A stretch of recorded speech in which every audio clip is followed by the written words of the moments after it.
Capítulo 5. A Beatitude Acidental e a Ressurreição. Falamos da beatitude essencial, que consiste na visão imediata de Deus e das criaturas em Deus, e no amor que deriva desta visão.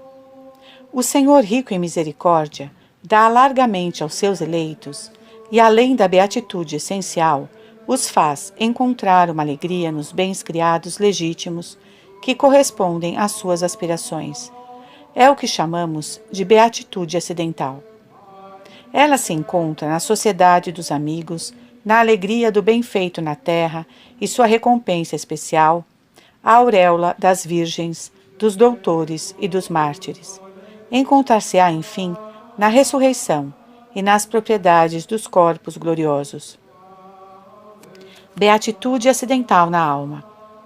Os santos do céu, a respeito daqueles que conheceram e amaram na terra, recebem fora da visão beatífica, extra verbum, conhecimentos novos.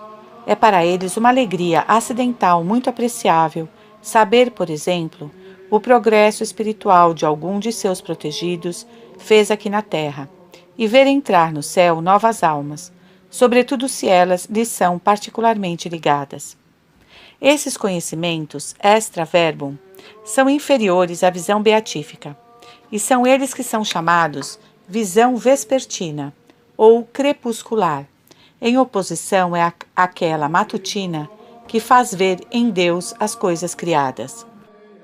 Além disso, cada um dos bem-aventurados é feliz em se ver honrado por Deus, nimis honorati sunt amici tui Domini, de ser estimado por aqueles que brilham por sua sabedoria. Cada um se regozija especialmente em ver reconhecido e apreciado o bem que fez na terra, frequentemente no meio de grandes dificuldades. Uma recompensa especial será concedida pelas vitórias privilegiadas contra a carne, o mundo e o demônio. A auréola das virgens, pela vitória contra a concupiscência da carne. A auréola dos mártires, pela vitória sobre os perseguidores animados pelo espírito do mundo. A auréola dos doutores, pela vitória sobre a ignorância, o erro, a infidelidade, a heresia, o espírito de divisão e de negação. Essa auréola será dada não somente àqueles que ensinaram publicamente a ciência sacra, oralmente ou por escrito, mas também àqueles e àquelas que o fizeram de um modo privado, quando a ocasião se apresentou. Os que tiverem introduzido muitos no caminho da justiça, luzirão como as estrelas, com um perpétuo resplendor. A auréola está, primeiramente, no espírito, mas após a ressurreição geral, terá como a glória essencial da alma seu reflexo sobre o corpo ressuscitado. A ressurreição da carne. A beatitude acidental se refere também à ressurreição e às propriedades do corpo glorioso. A ressurreição é um dogma de fé que foi negado pelos saduceus, maniqueus, albigenses e mais tarde pelos socianos, hoje pelos protestantes liberais e os racionalistas. Primeiro devemos dizer, se um bom número de mortos como Lázaro, como o filho da viúva de Naim, foram chamados à vida por Nosso Senhor, depois pelos apóstolos e por outros santos em seguida, que impede que nossa alma imortal, feita por natureza para informar e vivificar seu corpo, novamente lhe seja unida para sempre, de um modo diferente, segundo seus méritos ou deméritos? Esta verdade revelada é de resto definida pela Igreja, e tem a seu favor a Sagrada Escritura numerosos testemunhos, como explica longamente o Catecismo do Concílio de Trento. O quarto concílio de Latrão definiu: todos ressuscitarão com seu próprio corpo que tiveram na terra, para receber o que mereceram segundo suas obras, boas ou más. A ressurreição universal é de fé. Essa ressurreição requer, ao menos, para que haja a identidade do corpo ressuscitado, que ele tenha a mesma alma individual que informa e vivifica este corpo. Segundo alguns, isto basta, porque a alma, como forma substancial, dá ao corpo a vida específica e até a atualidade que se chama corporalidade. No entanto, os teólogos que partilham da visão de Santo Tomás defendem que deve ser também o mesmo corpo, isto é, ao menos uma parte da matéria que esteve nele. De outro modo, como se poderia dizer que cada um ressuscita com o próprio corpo que teve sobre a terra, como diz o Quarto Concílio de Latrão? Como se poderia dizer que este corpo individual ressuscita? São Paulo diz: é necessário que este corpo corruptível se revista de incorruptibilidade e que este corpo mortal se revista de imortalidade. Oportet corruptibili, hoc induere incorruptibilarem, et mortale hoc induere immortalitatem. O Catecismo do Concílio de Trento diz a este respeito: cada um de nós ressuscitará com o corpo que tivemos na terra e que foi corrompido no túmulo e reduzido ao pó. Assim parece indicar a Escritura e a tradição. No Antigo Testamento, Jó já diz: e serei novamente revestido da minha pele, e na minha própria carne verei a meu Deus. Eu mesmo o contemplarei, meus olhos o verão, e não os olhos de outro. Isaías anuncia: que os vossos mortos revivam, que seus cadáveres ressuscitem, que despertem e cantem aqueles que jazem sepultos. A terra restituirá o dia às sombras. E Daniel: muitos daqueles que dormem no pó da terra despertarão, uns para uma vida eterna, outros para a ignomínia, a infâmia eterna. No segundo livro de Macabeus, um dos mártires diz a seu juiz: maldito, tu nos arrebatas a vida presente, mas o Rei do Universo nos ressuscitará para a vida eterna, se morrermos por fidelidade às suas leis. Jesus defende a ressurreição da carne contra os saduceus. Não temais aqueles que matam o corpo, mas não podem matar a alma. Temei antes aquele que pode precipitar a alma e o corpo na gêena. Quanto à ressurreição dos mortos, não lestes o que Deus vos disse? Eu sou o Deus de Abraão, o Deus de Isaque, o Deus de Jacó? Ora, ele não é Deus dos mortos, mas Deus dos vivos. Nosso Senhor é ainda mais explícito no Evangelho de São João. Vem a hora em que todos os que se acham nos sepulcros sairão deles ao som de sua voz, a voz do Filho do Homem. Os que praticaram o bem irão para a ressurreição da vida, e aqueles que praticaram o mal ressuscitarão para serem condenados. Quem come a minha carne e bebe o meu sangue tem a vida eterna, e eu o ressuscitarei no último dia. São Paulo prova a possibilidade da ressurreição dos mortos por meio da ressurreição de nosso Senhor Jesus Cristo. Pois se os mortos não ressuscitam, também Cristo não ressuscitou. E se Cristo não ressuscitou, é inútil a vossa fé, e ainda estáis em vossos pecados. Com efeito, se por um homem veio a morte, por um homem vem a ressurreição dos mortos. Assim como em Adão todos morrem, assim em Cristo todos reviverão, cada qual, porém, em sua ordem. O último inimigo a derrotar será a morte. Igualmente, São Paulo anuncia esse mistério diante dos atenienses, diante do governador Félix e aos tessalonicenses. Os padres da Igreja do século II falam muito explicitamente deste dogma, e os mártires o anunciam morrendo. A razão não pode dar uma prova demonstrativa desta verdade revelada, mas fornece altas razões de conveniência. Estas razões dizem respeito à alma e ao corpo por um lado, e a Deus, e enfim, a Cristo por outro. Eis como são expressas no Catecismo do Concílio de Trento.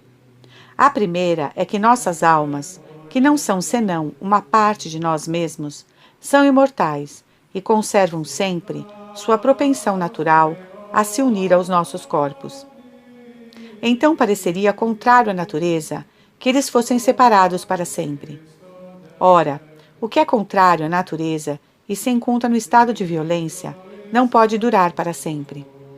Há, portanto, toda a conveniência em que a alma seja unida ao seu corpo e que esse ressuscite. A alma é naturalmente a forma do corpo, por isso estremece ao se separar dele. Não pode, portanto, ser privada dele para sempre. Uma segunda razão, que tira da justiça infinita de Deus, que estabeleceu em outra vida os castigos para os maus e as recompensas para os bons. Convém, portanto, que as almas sejam de novo unidas a seus corpos, a fim de que esses corpos, que serviram de instrumentos para o bem como para o mal, compartilhem com as almas as recompensas e as punições merecidas. Esse é o pensamento de São João Crisóstomo, que desenvolveu com maior cuidado numa homilia ao povo de Antioquia. Nos maus, o corpo tomou parte nas obras de iniquidade e nos prazeres criminosos. Nos bons, esteve a serviço da alma, na realização das boas obras, por vezes heróicas, na devoção, no apostolado, nos sofrimentos do martírio. Além disso, o corpo dos justos foi o templo do Espírito Santo, como diz São Paulo. A ressurreição do corpo é, portanto, altamente conveniente, para que nada falte à felicidade da alma. Nisto aparecem a justiça de Deus, sua sabedoria e sua bondade. Uma terceira razão se tira de que a vitória de Cristo sobre o pecado e sobre o demônio tem como resultado sua vitória sobre a morte, consequência do pecado. Ele mesmo conquistou essa vitória sobre a morte por sua própria ressurreição e por aquela de sua Santíssima Mãe, pouco antes da Assunção.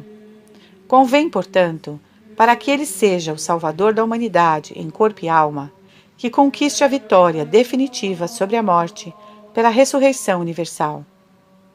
O Catecismo do Concílio de Trento disse a este respeito: admirável restauração de nossa natureza, de que somos devedores à vitória de nosso Senhor Jesus Cristo sobre a morte.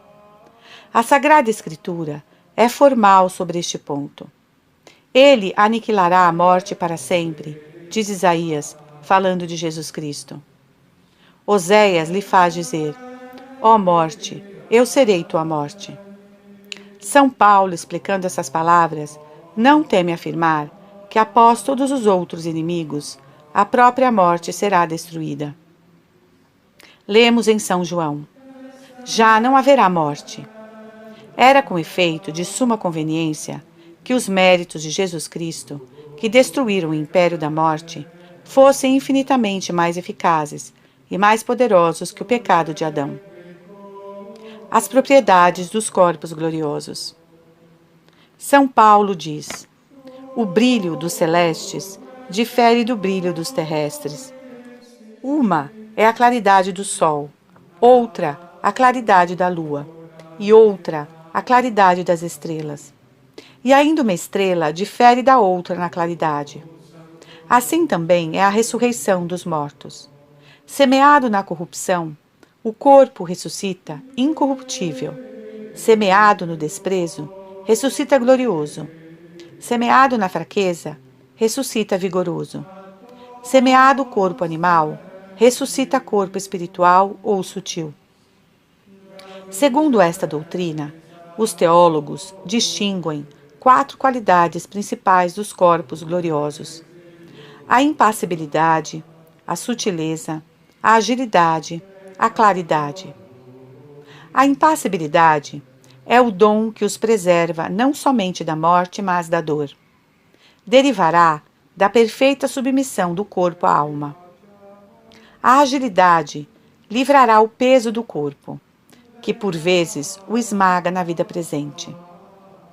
Poderá ir a todos os lugares que a alma quiser, com uma facilidade e uma velocidade incomparável, como a águia, assim diz São Jerônimo.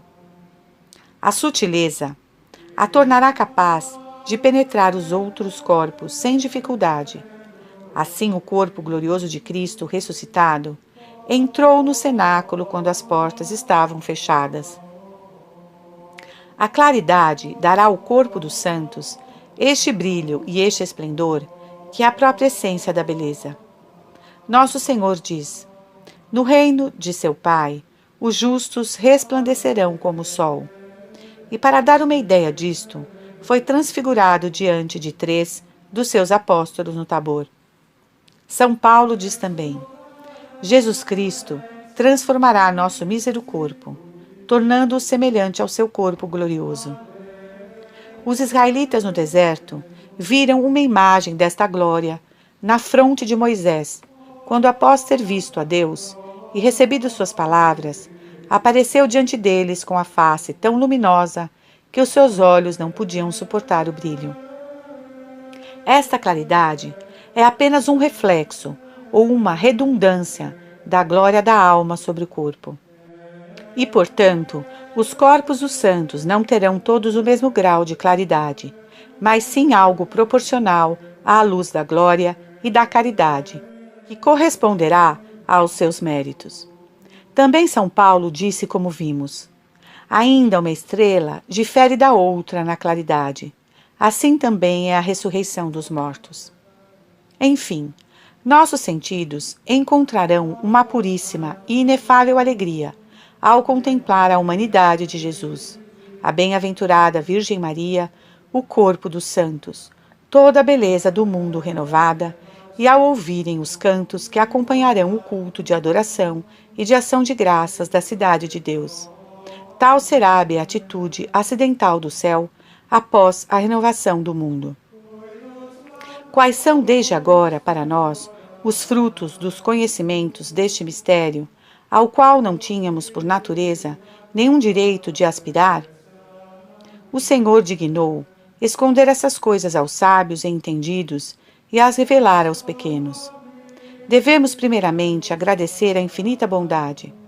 Devemos também ver aí um estímulo para reprimir as más paixões que serão castigadas no corpo e na alma e para levar uma vida santa, aquela que o Senhor espera de nós nas condições em que estamos. Enfim, deve ser esta uma consolação para nós ao morrer ou ao ver morrer os nossos. O pensamento da ressurreição final. No curso da vida presente, este mesmo pensamento é um reconforto no meio das penas. Assim Jó se consolava nas suas infelicidades pela esperança de ver o Senhor, seu Deus, no dia da ressurreição. O esplendor que aparece às vezes na face dos santos, como São Domingos ou São Francisco, é o prelúdio do esplendor da eternidade. Capítulo 6. O número dos eleitos. Muitas obras foram escritas sobre este tema. Encontramos uma lista bastante completa, com o exame criterioso das razões que eles propõem no erudito artigo Elos do Dictionnaire de Théologie Catholique, escrito por A. Michel. Não diremos aqui senão o que é certo, ou ao menos muito provável, segundo a grande maioria dos teólogos. Mistério relativo ao número dos eleitos. O número dos eleitos é conhecido por Deus. O Senhor conhece os que são seus. A liturgia diz mesmo que este número é conhecido unicamente por Ele. É o que afirma também Santo Tomás. O fim do mundo chegará quando este número dos eleitos estiver completo e quando a sucessão das gerações humanas não tiver mais razão de ser. Em si mesmo, este número é grandíssimo, conforme testemunha o livro do Apocalipse. Ouvi então o número dos assinalados, dos servos de Deus. 144.000 assinalados de toda a tribo dos filhos de Israel. Depois disso, vi uma grande multidão que ninguém podia contar, de toda nação, tribo, povo e língua. Conservavam-se em pé diante do trono e diante do Cordeiro, de vestes brancas e palmas na mão. O número dos eleitos é superior àquele dos condenados? Se contam os anjos e os homens eleitos, seu número parece superior àquele dos condenados, diz Santo Tomás, porque, segundo o testemunho da Escritura e da tradição, entre os anjos, cujo número é tão elevado, segundo Daniel, como aquele das estrelas no céu, a maioria permaneceu fiel. Além disso, na natureza angélica, diz Santo Tomás, o mal não alcança senão a minoria dos casos, porque o anjo, não tendo sentidos nem paixões, não corre o risco, como homem, de parar numa forma de vida inferior. Se falamos somente dos homens, não sabemos se entre os vários mundos espalhados no espaço, só a Terra é habitada. Se falamos somente dos homens que se sucedem em nosso planeta, a questão do número dos eleitos permanece controversa. Muitos padres e teólogos se inclinam a um menor número dos eleitos, porque o Evangelho diz: muitos serão chamados, mas poucos os escolhidos. Entrai pela porta estreita, porque larga é a porta, e espaçoso o caminho que conduz à perdição, e numerosos são os que por aí entram. Estreita, porém, é a porta, e apertado o caminho da vida, e raros são os que encontram. No entanto, esses textos não são absolutamente conclusivos. Entre muitos outros, nota o padre Monsabré: se estas palavras foram ditas para todos os lugares e para todos os tempos, a opinião do pequeno número dos eleitos triunfa. Mas é permitido crer que se aplicam, sobretudo e diretamente, ao tempo ingrato da pregação do Salvador. E são muito bem justificadas pelo pouco fruto desta pregação.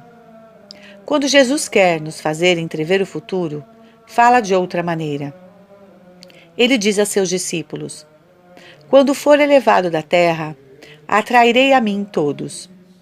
As forças do inferno não prevalecerão contra a minha igreja. E nos mostrando os resultados de seu último juízo, os bons, ele diz, irão para a vida eterna, e os maus para o eterno suplício. Notai, eu vos peço, que ele não determina o número dos bons e dos maus. Toma partido ao se calar sobre este ponto. E àqueles que lhe pedem pronunciar-se claramente nesta questão: Senhor, há poucos que se salvam? Ele se contenta em responder: esforçai-vos para entrar pela porta estreita, porque muitos buscarão entrar e não conseguirão. Os rigoristas me dirão talvez que Jesus Cristo nos esconde aqui o mistério de sua justiça, para não perturbar as almas temerosas. Eu gosto de pensar que ele nos esconde o mistério de sua misericórdia para nos fazer evitar a presunção. A opinião comum dos padres e dos antigos teólogos é, sem dúvida, que entre os homens, aqueles que são salvos não representam o maior número. Citamos em favor deste sentimento São Basílio, São João Crisóstomo, São Gregório de Nazianzo, Santo Hilário, Santo Ambrósio, São Jerônimo, Santo Agostinho, São Leão Magno, São Bernardo, Santo Tomás de Aquino, e mais perto de nós, Molina, São Roberto Belarmino, Soares, Vasques, Lésios, Santo Afonso. Mas eles dão sua maneira de ver apenas como uma opinião, e não como uma verdade revelada, nem como uma conclusão certa. No último século, a opinião contrária, do maior número dos eleitos, foi defendida pelo padre Faber na Inglaterra, Monsenhor Balgaldi na França e pelo padre Castellan, S.J., na Bélgica. Encontram-se expostas as razões pró e contra no artigo Elos, do Dictionnaire de Théologie Catholique. Uns insistem na misericórdia, outros na justiça. Nem uns nem outros dão uma certeza, somente razões de conveniência, e essas diferem muito das razões de conveniência invocadas a favor de um dogma já certo pela revelação, porque não se trata aqui de uma verdade já certa. Também os teólogos são geralmente inclinados a completar o que nos diz a Escritura e a tradição, pela consideração dos meios de salvação dados aos homens na Igreja Católica e fora do corpo da Igreja, sobretudo as almas de boa fé. Se se trata somente dos católicos, se ensina comumente, sobretudo depois de Soares, que mesmo considerando apenas os adultos, o número dos eleitos ultrapassa aquele dos condenados. Embora, com efeito, a maior parte peque mortalmente, se levantam, no entanto, no tribunal da penitência, e há relativamente poucos que, no fim da vida, não se arrependam e recusem receber os sacramentos. Se se trata de todos os cristãos, ou de todos os batizados, sejam católicos, sejam cismáticos, sejam protestantes, é mais provável, dizem comumente os teólogos, que o maior número se salve, incluindo ao menos os adultos e as crianças, porque numerosas são as crianças que morrem em estado de graça antes do uso da razão. Além disso, muitos cismáticos e protestantes estão hoje de boa fé e podem se reconciliar com Deus por um ato de contrição, sobretudo na hora da morte, onde a misericórdia divina se inclina sobre eles. Enfim, os cismáticos podem ser ajudados por uma absolvição válida. Se trata do gênero humano inteiro, a questão permanece controversa pelas razões que dissemos acima. Mas, mesmo que o número dos eleitos fosse menor, a glória de Deus, no seu governo, não sofre com isso. A qualidade supera a quantidade.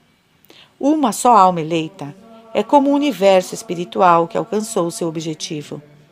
E nenhum mal acontece sem ter sido permitido por um bem superior. Além disso, entre os não cristãos, sejam judeus, muçulmanos ou pagãos, há eleitos.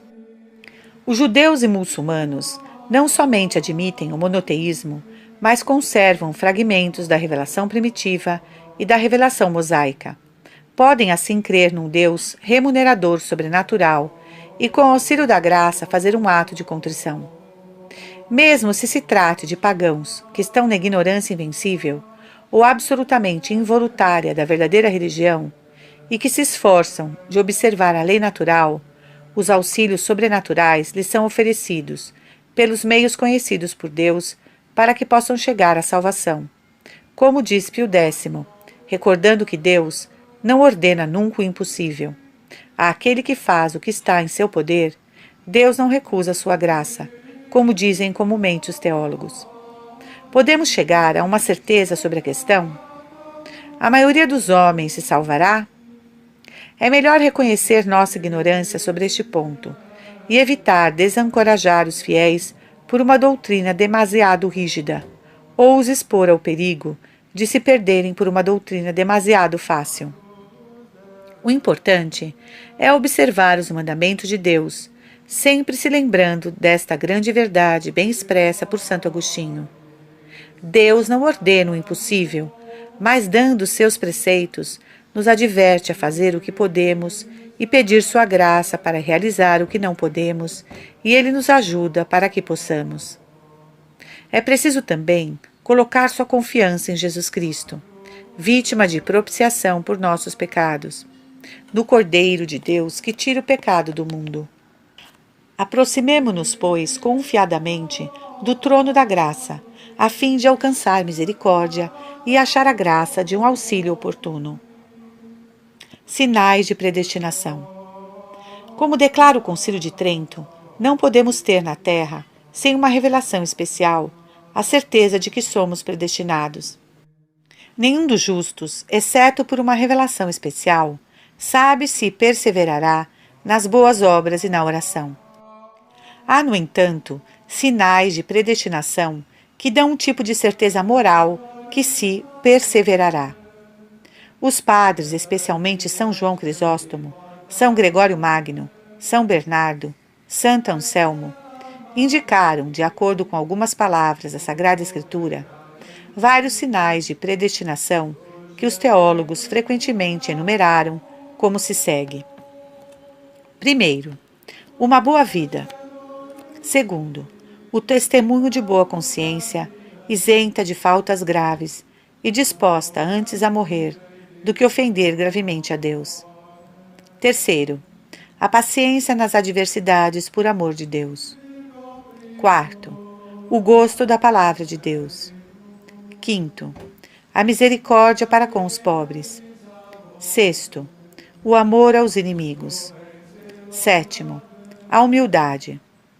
Oitavo, uma devoção especial à Santíssima Virgem, a quem pedimos todos os dias para rogar por nós na hora da nossa morte. Entre esses sinais, alguns, como a paciência cristã na adversidade, mostram que a desigualdade das condições naturais é às vezes mais que compensada pela graça divina. É o que dizem as bem-aventuranças evangélicas. Bem-aventurados os pobres de espírito, os mansos, os que choram, os que têm fome e sede de justiça, os misericordiosos, os puros de coração, os pacíficos, aqueles que sofrem perseguição pela justiça, porque o reino dos céus é deles. Carregar pacientemente e por longo tempo uma pesada cruz é um grande sinal de predestinação. Indicamos como sinais muito especiais uma grande intimidade com Deus na oração, a perfeita mortificação das paixões, o desejo ardente de muito sofrer pela glória de Cristo Jesus, o zelo infatigável pela salvação das almas. Repetimos também o que dissemos mais acima, terceira parte, no capítulo 6, sobre a grande promessa do Sagrado Coração àqueles que fazem bem a Sagrada Comunhão 9 meses seguidos na primeira sexta-feira do mês. Essa promessa, como dissemos, é absoluta. Ela supõe que comungar bem a Sagrada Comunhão durante 9 vezes é o fruto de uma graça que não é concedida senão aos eleitos. O mistério da predestinação nos recorda que sem a graça de Cristo nada podemos fazer na ordem da salvação. Sine me mihi potestis facere. Ele disse: que temos de São Paulo, que não recebemos? Mas, por outro lado, a predestinação não torna supérfluo o trabalho da santificação, porque os adultos devem merecer a vida eterna. Ninguém irá para o céu se não morrer em estado de graça, e ninguém irá para o inferno se não por culpa sua. Recordemos as palavras de São Paulo. Somos herdeiros de Deus e co-herdeiros de Cristo, contanto que soframos com Ele, para que também com Ele sejamos glorificados. Epílogo. A doutrina revelada sobre a morte, o juízo particular, o inferno, o purgatório e o céu, nos faz pressentir o que é a outra vida e nos manifesta a profundidade da alma humana que só Deus visto face a face pode irresistivelmente atrair e satisfazer. O que nos faz tender para o céu, nosso destino final, é a graça santificante, germen da vida eterna, e as virtudes infusas que derivam dela, sobretudo a fé, a esperança e a caridade, com os 7 dons do Espírito Santo. Note-se, por fim, que essas 3 grandes virtudes teologais são às vezes completamente desfiguradas atualmente. A fé em Deus, a esperança em Deus, o amor a Deus e as almas por Ele foram substituídas em muitos meios modernos pela fé e a esperança na humanidade, pelo amor teórico à humanidade.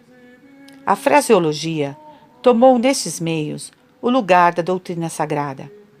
A arte de fazer frases substituiu a doutrina revelada sobre Deus e sobre a alma. Tudo é assim, irremediavelmente falso. Em certas lojas maçônicas, no primeiro salão, lê-se nas paredes: Fides est caritas. Chesterton sobre isso falou: grandes ideias que se tornaram loucas. São, propriamente falando, as pessoas e não as ideias que, por causa de perturbações fisiológicas ou psíquicas, se tornam loucas.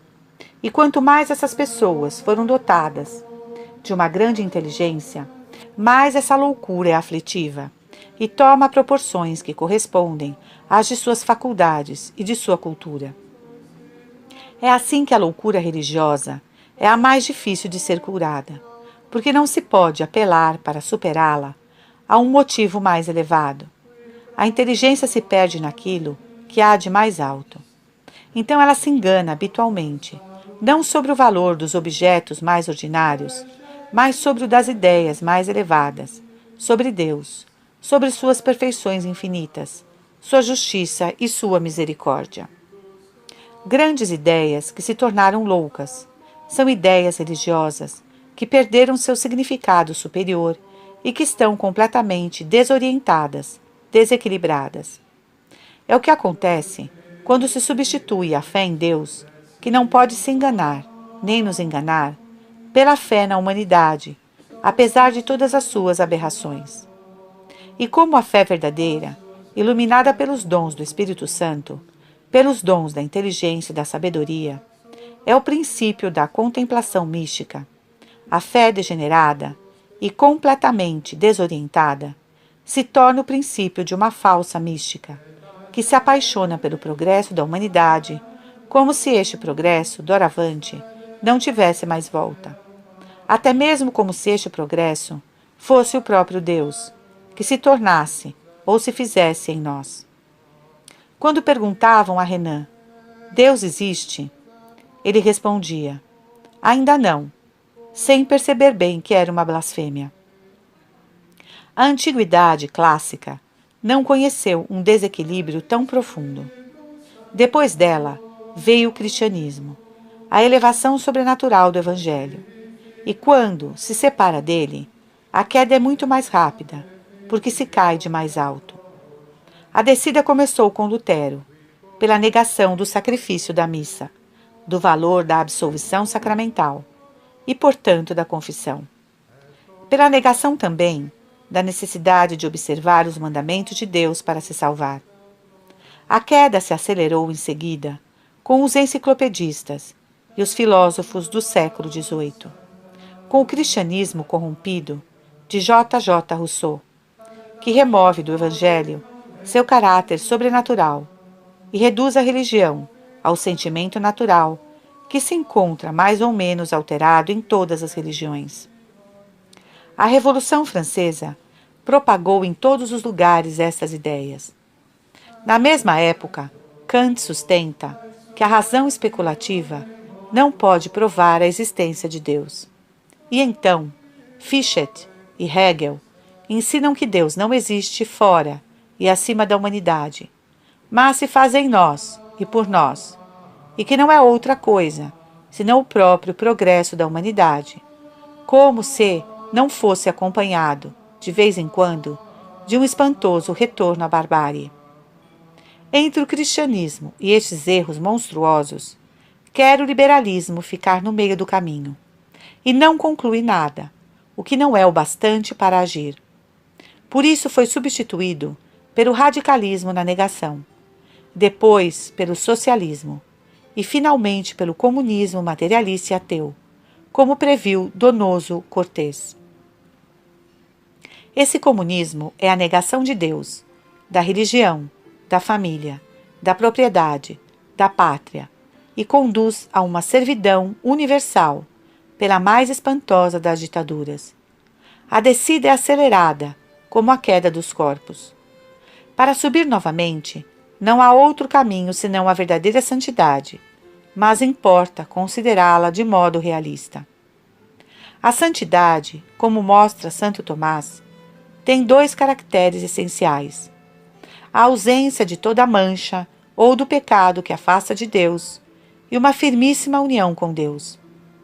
Essa santidade é perfeita no céu, mas começa na terra.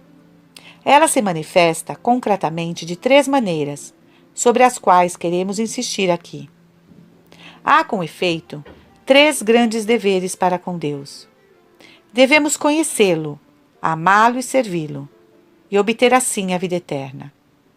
Há almas que têm especialmente como missão amar a Deus e muito fazer para que seja amado.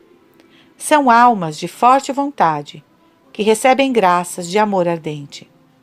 Há outras que têm como missão fazê-lo conhecido. Nelas domina manifestamente a inteligência e recebem, sobretudo, graças de luz. Enfim, há almas que têm especialmente como missão servir a Deus pela fidelidade do dever cotidiano.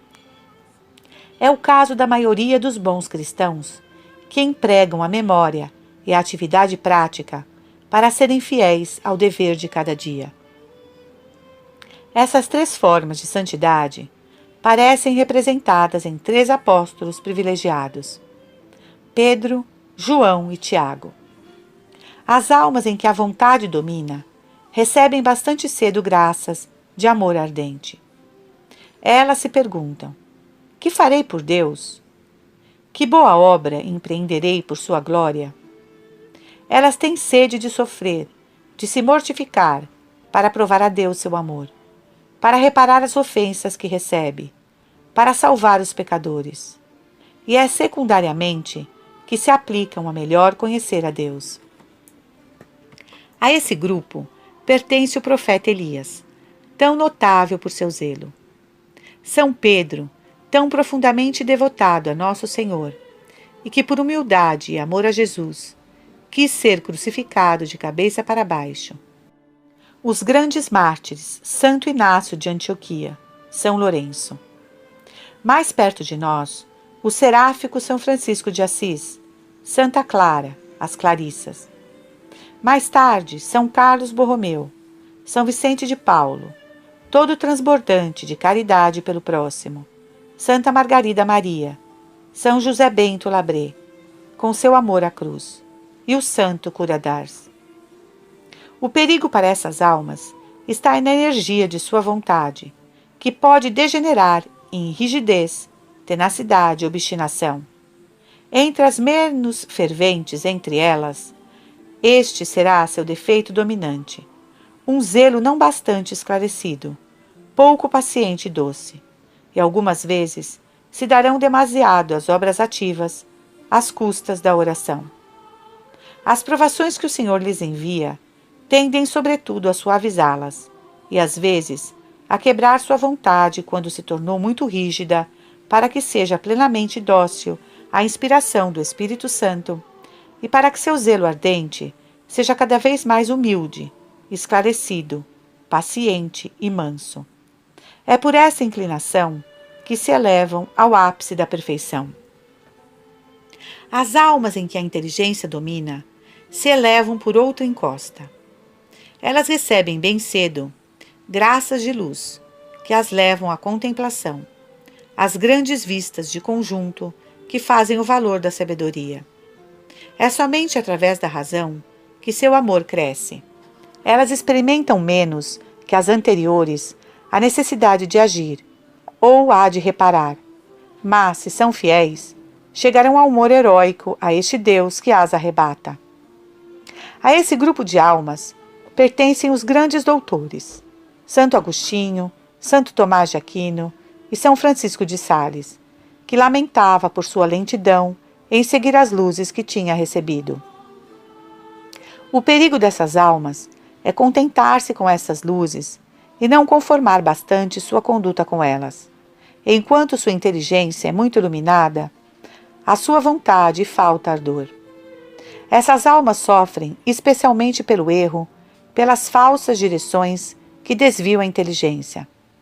Essas provações as purificam e, quando as suportam bem, chegam a um grande amor a Deus. Uma alma luminosa fiel será mais unida a Deus que uma alma ardente e fiel. Enfim, há almas em que a faculdade dominante é a memória e a atividade prática. Tem especialmente como missão servir a Deus pela fidelidade ao dever cotidiano. O maior número das almas cristãs. Sua memória lhes recorda fatos particulares. Ficam impressionadas por um fato da vida de um santo, por uma palavra da liturgia. A inspiração divina as faz atentas aos diversos meios de perfeição. Se são fiéis, podem se elevar como as precedentes, aos mais altos graus de santidade. A esse grupo de almas parece pertencer o apóstolo São Tiago, os grandes pastores da Igreja primitiva, totalmente dedicados à direção de sua diocese até o martírio. E nos tempos modernos, Santo Inácio, atento aos meios mais práticos de santificação e preocupado em considerar os homens tais quais são, e não somente como deveriam ser. Santo Afonso de Ligório, também completamente preocupado com a moral e o apostolado prático, cuja necessidade se fazia tanto sentir para lutar contra o jansenismo e a incredulidade. O perigo dessas almas seria se apegarem demais às boas práticas em si mesmas, mas que não conduzem senão indiretamente a Deus. Umas colocam todas as suas perfeições nas austeridades, outras na devoção, outras nos trabalhos habituais, algumas na recitação de algumas orações. O perigo aqui é a minúcia e os escrúpulos. Isso pode atrasar a entrada dessas almas na contemplação, a qual o Senhor a chama, e impedir a intimidade de sua união com Ele. Elas permanecem nos métodos e nos meios que lhes serviram num dado momento, mas que mais tarde as afastam da contemplação simples e amante de Deus. As provações dessas almas se encontram especialmente na prática da caridade fraterna e no apostolado. Têm muito que sofrer com os defeitos do próximo. Mas se são fiéis, no meio de todas as dificuldades, chegam também elas a uma união muito íntima com o Senhor. Tais são as 3 principais formas de santidade que correspondem aos nossos 3 grandes deveres para com Deus: conhecê-lo, amá-lo e servi-lo. Jesus nos mostrou a excelência destas 3 formas de santidade na sua vida oculta, na sua vida apostólica e na sua vida dolorosa. Na sua vida oculta em Nazaré, na sua casa de carpinteiro, é um exemplo de fidelidade ao dever cotidiano, em atos exteriormente bem modestos, mas muito grandes pelo amor que os inspira, e mesmo de um valor sem medida. Na sua vida apostólica, aparece como luz do mundo e nos diz: Eu sou a luz do mundo. Aquele que me segue não andará em trevas, mas terá a luz da vida. O que ele ensina sobre a vida eterna e os meios de alcançá-la, não crê, mas vê imediatamente na essência divina. Ele funda a igreja, a confia a Pedro. Ele diz a seus apóstolos: Vós sois a luz do mundo, e os envia a ensinar todas as nações, levar-lhes o batismo, a absolvição, a Eucaristia, como confirma após sua ressurreição. Na sua vida dolorosa, Jesus manifesta todo o ardor de seu amor por seu Pai e por nós. Este amor o leva até a morrer por nós, para reparar a ofensa feita a Deus e salvar as almas. Se Jesus possui eminentemente essas 3 formas de santidade, domina todos os perigos que nelas encontram as outras almas. Tem todo o ardor do amor, sem rigidez nem tenacidade. Nunca seu amor foi mais ardente que na cruz, e também nunca manifestou mais mansidão. Pai, perdoa-lhes, não sabem o que fazem. Jesus goza da contemplação mais luminosa e mais alta, mas não se perdeu nesta contemplação. Não se abstrai fora do mundo como um santo em êxtase.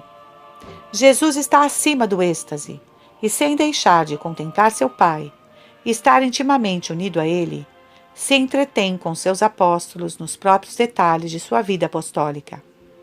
Enfim, se Jesus é atento às menores coisas do serviço de Deus, não corre o risco de parar demasiado nelas, perdendo de vista as coisas maiores. Não deixa de ver tudo em Deus, as coisas do tempo naquelas da eternidade. A Santíssima Alma de Jesus aparece maior quando assim a comparamos aos maiores santos, como a luz branca superior às 7 cores do arco-íris que procedem dela. Guardadas todas as proporções, é preciso fazer a mesma observação acerca da santidade eminente de Maria, Mãe de Deus e cheia de graça. Eles são assim nossos mediadores, que Deus nos deu por causa de nossa fraqueza. Deixemo-nos humildemente conduzir por eles. Eles nos levarão infalivelmente à vida da eternidade. Já a vida da graça é a vida eterna começada. Inchoatio quaedam vitae aeternae.